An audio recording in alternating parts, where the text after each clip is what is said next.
नमस्कार, मैं हूं आपके साथ अंजना शर्मा और आप देख रहे हैं प्रॉम्प्ट टाइम न्यूज। तो आइए एक नजर डालते हैं आज की खास खबर पर।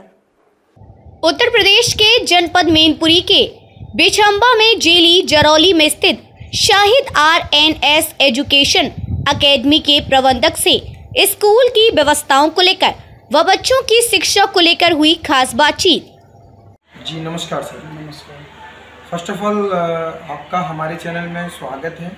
दूसरा मैं आपके बारे में जानना चाहूँगा और हम इस समय किस विद्यालय में हैं, विद्यालय के बारे में, विद्यालय हमारा कब स्थापित हुआ है और विद्यालय में हमारी क्या क्या व्यवस्थाएं हैं, जी बताएं। विद्यालय हमारा जो है 31 मार्च 2016 से स्थापित किया गया है जी। और उस दिन से हम लोग पहले किराए की बिल्डिंग में हम लोगों ने उसको डेवलप किया था जी। और अब जो है खुद की बिल्डिंग है, बस भी अपना है। सुविधाओं के लिए अगर बात की थोड़ा सा लाउडली सर। हाँ, सुविधाओं के लिए अगर बात की जाए तो हमारे पास सुविधा आपके पेयजल की सुविधा है जी, आपकी बिल्डिंग की सुविधा है जी, बच्चों के लिए वॉशरूम सुविधाएँ हैं जी। और जो सबसे बेस्ट सुविधा हमारे पास, सुविधा कहें या फैसिलिटी कहें या टैलेंट बोलें, तो मेरे पास स्टाफ बहुत बेहतर है, बहुत अच्छे। जो कि हमारे ग्रामीण क्षेत्र के बच्चों को जिस तरह से आते हैं कि रूरल एरिया से जी, उनको बहुत ही अच्छे से तैयार करके हम लोग भेजते हैं जी। कोशिश करते हैं कि अगर आगे भी समय अगर मिलता है तो मैं बहुत ही अच्छी एजुकेशन प्रोवाइड कराने की कोशिश करूँगा। बहुत बढ़िया। आप अपने बारे में बताएं सर। मेरे बारे में मेरा तो सब कुछ पता ही है सर जी। आप एज अ ऑनर के रूप में इस विद्यालय में हैं। जी हाँ, मैं इस समय विद्यालय ओपन करने में जैसे जब आपने विद्यालय स्थापित किया, ओपन किया, तो क्या सोच रही है आपकी विद्यालय ओपन नहीं, करने विद्यालय ओपन करने का मेरा जो रीजन था जी, वो सिर्फ और सिर्फ मैं विद्यालय ओपन करने में जिसमें ND में पढ़ रहा था 2008 में, हम लोग उस समय एक अपने समय में जी रहे थे, तो उस समय मैंने विचार किया था और उसका एक रीज़न था क्योंकि मेरे फादर को एक्सपायर हुए समथिंग 33 ईयर्स से ओल्ड हो चुके हैं जी। उस समय मेरे फादर को 27 ईयर हो चुके थे जी। तो मैंने फादर को जब कोई व्यक्ति मैंने देखा भी था फादर को कि कैसे मेरे फादर एक्सपायर होने के बाद में मैं पैदा हुआ था, तो सिर्फ और सिर्फ मैं उनके नाम को हमेशा हमेशा के लिए रखने के लिए ये मैंने एक अपना प्रावधान तैयार किया था कि एक विद्यालय अपना डालेंगे और उसमें हर वर्ग के बच्चों को शिक्षा दे सकते हैं। बहुत अच्छा। क्योंकि ये समाज सेवा, इससे बेटर सेवा कोई नहीं हो सकती है। जी बिल्कुल। लोग उसे किस एंगल से देखते हैं वो उनकी थिंकिंग है, लेकिन मेरी थिंकिंग जो है इस समय यही है कि मैं बच्चों को बेटर एजुकेशन बहुत ही कम अमाउंट में देने की कोशिश कर रहा हूँ। बिल्कुल। क्योंकि हर वर्ग CBSE बोर्ड में पढ़ाने के सक्षम नहीं होता है। जहाँ तक मेरे जानना है कि मैं जितनी कम फीस लेता हूँ उतनी कम फीस में सभी बच्चों को एजुकेशन प्रोवाइड कराता हूँ जी। शायद है कि ऐसा कोई कैंपस नहीं करा सकता। बिल्कुल सर। आने वाले समय में मैं बेटर एजुकेशन बेटर करूँगा जी। और फीस का अभाव किसी पे नहीं ज़्यादा रहेगा कि कोई ये कहे कि मेरी फीस का अभाव ज़्यादा है, मैं नहीं पे कर पाऊँ। स्ट्रेंथ क्या है अपने विद्यालय में? इस समय मेरे स्ट्रेंथ समथिंग 650 से अभाव है। 600 प्लस मान के चलते हैं।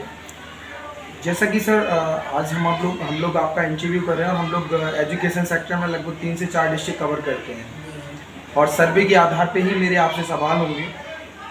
जैसा आपने हमें बताया कि 650 प्लस आपके यहाँ स्ट्रेंथ है, मैं समझता हूँ उस स्ट्रेंथ में सभी बच्चे एक समान नहीं होंगे। कई बच्चे आपके यहाँ परफेक्ट होंगे, कई मीडियम होंगे और कई वीक होंगे। तो सवाल मेरा ये है कि जो बच्चे वीक हैं उनको आप परफेक्ट किस तरीके से बनाते हैं, क्या स्ट्रेटजी होती है उनको परफेक्ट बनाने की? उनको परफेक्ट बनाने के लिए सबसे पहले हमारे यहाँ पे स्टाफ, मैंने बोला फर्स्ट टाइम बोला कि मेरा स्टाफ बहुत बेटर है। जो वीक बच्चे होते हैं तो सबसे पहले उनकी एक काउंटिंग करते हैं जी। हर क्लास से 1-2 चाचा बच्चे हर क्लास निकलते हैं, वीक बच्चे होते हैं जी, उनका एक क्लास बना देते हैं जी। वीक क्लास के नाम से हम लोग को नाम दे देते हैं जी। उसमें फिर जो है सबसे पहले बच्चों को हिंदी, इंग्लिश और मैथ के लिए ही उनको तैयार करते हैं। बिल्कुल सर। जैसे हिंदी को पढ़ना, प्लस लिखना, इंग्लिश को अच्छा समझना जी, तो उनकी वीकनेस समथिंग मैं 3 से 4 मंथ में कवर करने के बाद में नेक्स्ट उनको उसी क्लास में जो है ठिकाना पर पहुँचा देते हैं। टीचर्स कितने हैं अपने यहाँ? मेरे यहाँ पे 23 टीचर हैं जी। 23 टीचर्स हैं, ओके। सर्वे के आधार पर ही मेरा दूसरा सवाल है आपसे। जैसा कि आपने हमें बताया 23 टीचर्स हैं और कहते हैं ना कि हमारे देश में शिक्षक को एक भगवान का दर्जा दिया गया है। तो कहीं ना कहीं टीचर्स जो होते हैं, अगर टीचर्स बेहतर होते हैं तो ही बच्चे बेहतर होते हैं। तो सवाल मेरा ये है कि कई टीचर्स तो अपनी जिम्मेदारी को बखूबी समझते हैं कि उनकी क्या जिम्मेदारी है, क्योंकि वो बेहतर होंगे तो ही बच्चों का भविष्य बेहतर होगा, और बच्चों का भविष्य बेहतर होगा तो ही देश का भविष्य उज्जवल होगा। और कई टीचर इसके विपरीत भी होते हैं, जिनको मैनेजमेंट की तरफ से जो टाइमिंग्स दी जाती हैं, जैसे मान के चलिए 8 to 1 का टाइम दिया गया किसी विद्यालय में अदर कोई वर्क टाइम होता है और पीरियड का जो टाइम होता है, तो वो क्या करते हैं कि सिर्फ वॉच की तरफ देखते हैं कि मैंने जो है मैनेजमेंट के हिसाब से जो हमें समय मिला है उस समय को मैंने निकालना है और जो है हमें सैलरी मिलनी है। तो वो कहीं ना कहीं अपनी जिम्मेदारी से भटक जाते हैं। तो इन टीचर्स के लिए आप किस तरीके से आपके द्वारा मीटिंग्स होने चाहिए और क्या क्या गाइडलाइंस होनी चाहिए? मैं जितना भी टीचर स्टाफ है जी, ऑल डिस्ट्रिक्ट में बात की है चाहे ऑल स्टेट में बात की है जी, मैं उनको एक मैसेज देना चाहूँगा जी, कि अगर आपने चाहे आपका सेक्टर कोई सा भी हो, जी, ये नहीं कि गवर्नमेंट जॉब है या प्राइवेट जॉब है, जी, प्रॉब्लम यहाँ पे क्या होती है कि प्रॉपरली व्यक्ति के पास डिग्रियाँ तो मिल जाती हैं मगर टैलेंट नहीं मिलता। विदाउट टैलेंट के मैं नहीं मानता हूँ कि कोई भी टीचर अपने आप को टीचर मान करे। जी, ओके, कैरी ऑन। संदेश रहेगा टीचरों से कि आप टीचिंग करें या ना करें, जब आपको स्टडी करने का मौका मिलता है उस पीरियड में आपको प्रॉपर तरीके से अपने आप को तैयार करना चाहिए। बिल्कुल सर। कुछ समय पहले हमारे देश में एक बहुत बड़ी त्रासदी आई हुई थी जिसे हम लोग कोरोना काल कहते हैं। मैं समझता हूँ कि बहुत सारे क्राइसिस आप लोगों ने फेस किए होंगे और उसका शिक्षा पर भी बहुत बड़ा प्रभाव पड़ा है। कई सारे क्राइसिस जैसे फाइनेंशियल क्राइसिस हैं और भी कई क्राइसिस होते हैं, उनको आप लोगों ने फेस किया। तो उस समय को किस तरीके से आपने निकाला और कैसे मैनेज किया? जो बच्चों की शिक्षा पर प्रभाव पड़ा उसको कैसे रिकवर किया? तो मैंने बच्चों को ऑनलाइन शिक्षा के माध्यम से उनके घर तक वर्क भेजा जी, और वीकली एक टाइम रखा गया था जी, कि उस टाइम में आपकी नोटबुक जो है मैं घर से प्रोवाइड करा लेता था बच्चों को, जी, और यहाँ से चेकआउट करने के बाद मैं वापस भेज देता था। जी, इस तरह से हम लोगों ने काफ़ी कोरोना टाइम की तो बहुत ही बड़ा स्ट्रगल था उसमें। जी, जी, सारी अच्छी बुनियादें हैं, जी, और से स्कूल कैंपस बंद भी हो गए कोरोना जी, टाइम से, तक जी। चला नहीं पा रहे हैं। ऐसी कोई इसमें दिक्कत नहीं है, लेकिन हाँ प्रॉपरली आज की डेट में मेरे यहाँ भी बहुत से आते जाते रहते हैं, आप लोगों के बीच में रहते होंगे। जी, प्रॉब्लम ये हो जाती है कि प्रॉपरली प्रैक्टिकल नहीं करता कोई पर्सन, जी। चाहे वो टीचर ही नहीं है अदरवाइज पर्सन। एक और सवाल मेरा आपसे आपकी लाइफ से जुड़ा हुआ है। आज आप ऑनर के रूप में इस विद्यालय में उपस्थित हैं। पहले आपने भी स्टडी की होगी, मैंने प्राइवेट पढ़ाया है। जी, स्टडी की होगी, आपने भी पढ़ाई की होगी, तभी आप ऑनर के रूप में यहाँ वर्किंग हैं। तो कहीं ना कहीं आपने देखा होगा, जैसे आप नहीं तो आपके फ्रेंड सर्कल में कई बच्चे ऐसे रहे होंगे जिनके अंदर एक डर होगा, वो टीचर से क्वेश्चन पुटअप नहीं कर पाते होंगे, और वो बच्चे परफेक्ट होते हैं, तेज होते हैं पढ़ने में, बट जब वो टीचर से सवाल नहीं कर पाते हैं तो वो परफेक्ट से वीक होते चले जाते हैं। उस समय को आपने फील किया होगा और वो समय आपको याद भी आ रहा होगा जब मैंने आपको सवाल किया।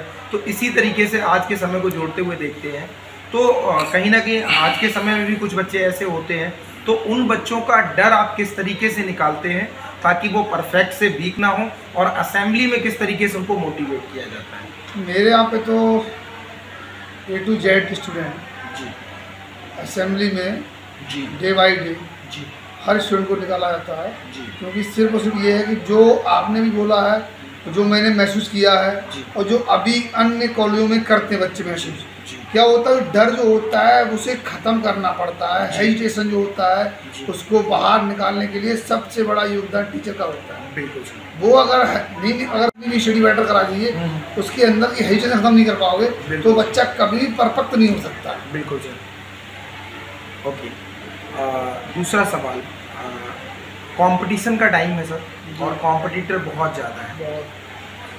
हमारे विद्यालय में ऐसा क्या यूनिक है जो गार्जियंस अपने बच्चों की एडमिशन हमारे विद्यालय में कराएं?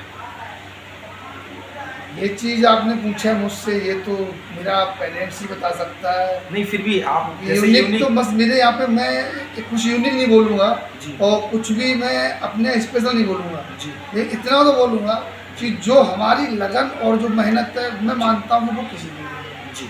देखिए, एक ऑनरशिप में जो भी जितने भी कैंपस के ऑनर होते हैं वो पैसा इन्वेस्ट करते हैं, लेकिन यहाँ पे क्या है कि मैं अपने आप को भी खर्च करता हूँ, पैसे को खर्च करता हूँ। उसके बाद में मैं बाहर से जितना टोटल में जहाँ भी आता हूँ मैं यही देखता रहता हूँ मेरे कैंपस के लिए बेटर क्या निकलेगा, वो मैं लेके आता हूँ। बहुत अच्छे से। वो बच्चों को आकर के यहाँ पे डिस्ट्रीब्यूट करता हूँ और बारी बारी से उसे उपयोग में लाने के बाद उसका रेट भी देखता हूँ, उसका रेट क्या होगा, क्योंकि मैं बहुत ज़्यादा फॉरेन में रहा हूँ। फॉरेन स्टूडेंट जो आते थे मैं बहुत रहा हूँ। मैंने आपका WISO बहुत कवर किया है, वर्ल्ड ऑडियंस में। तो मैंने UPM बहुत किए, यूनिवर्सिटी मार्च जिस शांति यात्राओं में बहुत रहा हूँ। तो मुझे कई कंट्री स्टूडेंट मिले हैं, कई के साथ में रहे हैं। तो मैंने एक चीज़ देखी है कि जो स्टडी यहाँ पे लोग कराते हैं, हालांकि हम ही कराते हैं, लेकिन अगर देखा जाए मेरे नजरिए से ये भी मेरे 100% मुझे श्योर नहीं लगता जी।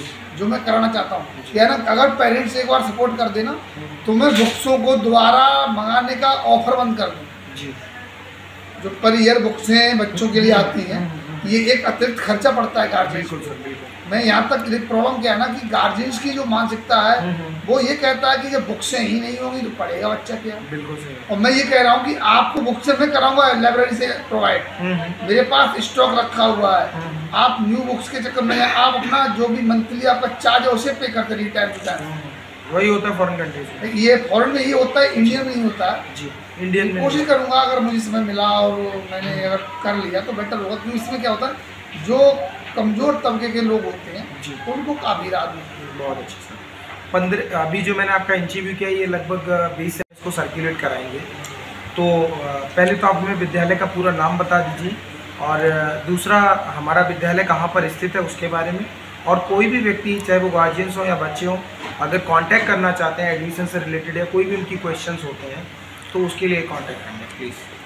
ये जो है विद्यालय जो हमारा है ये शहीद RNS एजुकेशन अकेडमी जिरौली विछवा मैनपुरी में स्थापित है जी।